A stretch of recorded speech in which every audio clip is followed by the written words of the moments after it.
Purim Sameach! Today we are going to discuss a very important halachic question. In order to celebrate Purim, you need to know which day applies to you. In most places, the mitzvot of Purim are required to be done on the 14th of Adar. But if you're in a place that was a walled city in the time of Yehoshua, then the mitzvot apply on Shushan Purim, which is the 15th of Adar. This means that where I live in upstate New York, we celebrate on the 14th, but in Yerushalayim, it is celebrated on the 15th. But what if you're traveling through England and happen to visit Stonehenge on the 15th of Adar? What if you're the only Jew present? How do you celebrate Shushan Purim if there's no Megillah and no one to give Mishloach Manot to? The question of what to do if there's no Megillah is surprisingly simple.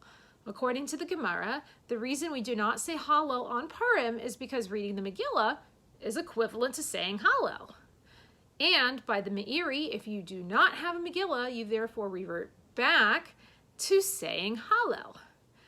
It is praiseworthy for you to say Baruch Mordechai and Aror Haman before and after to signify that this recitation of Hallel is intended to fill the mitzvah of Megillah. Because of the upside-down nature of the holiday, it is also praiseworthy for you to say Hallel while in a headstand. If you can't do a headstand, then another inversion like downward-facing dog will suffice. The question of what to do about Mishloach Manot is a little more involved. If you leave Stonehenge, you're no longer in a walled city, so it won't be Purim for you.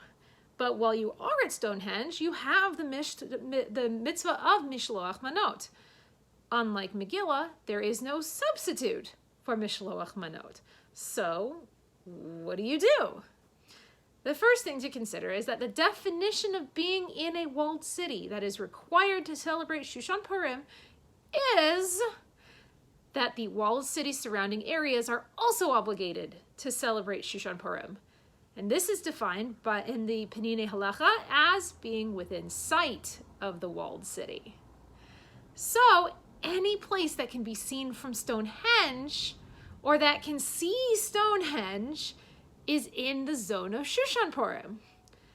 At 24 feet tall, Stonehenge's visibility is at a disadvantage compared to Yerushalayim, and it's also not on the top of a hill unlike, like our people's capital. Luckily, Salisbury Plain is very flat. If you make sure that you travel with a serviceable telescope, then Amesbury, Shrewton, and Winterbourne-Stoke are all potentially within visible sight of Stonehenge. This means that you must go to all of those places until you find another Jew, and then set up your telescope so that you can give them Mishloach Manot while looking at Stonehenge. Another option is to remain at Stonehenge with your telescope and use it to guide a drone to carry your Mishloach Manot to a Jew in either of those visible towns. But what if there are no Jews in those towns? In that case, you must go online and order delivery of a Mishloach Manot basket to another Jew who is in a walled city, such as Yerushalayim or, I don't know, But if you don't know, what if you don't know anyone in a walled city? In that case, you must still go online and order Mishloach Manot baskets to be delivered, but you must send multiple to different residential addresses in Yerushalayim so that at least one of them reaches a Jew.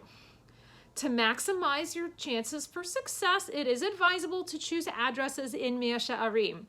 To be sure that the package comes with lots of Israeli flag themes so that the recipient knows that the surprise package is from a Jew. I am sure it will be much appreciated by your new friends in Mea She'arim. The rest of the details for your Shushan Purim are pretty easy. Your Matanot Levionim can go to any food pantry in Yerushalayim, and your Seudah can be whatever you choose as long as you don't forget to bring your bottle opener. It is still praiseworthy to get drunk at Stonehenge on Shushan Purim, but you should be aware that the antiquities authorities will not take kindly to certain behaviors. A drunk Jew using a telescope to guide a drone after an impassioned, headstanding recitation of Hallel is enough novelty for the Goyim for one day.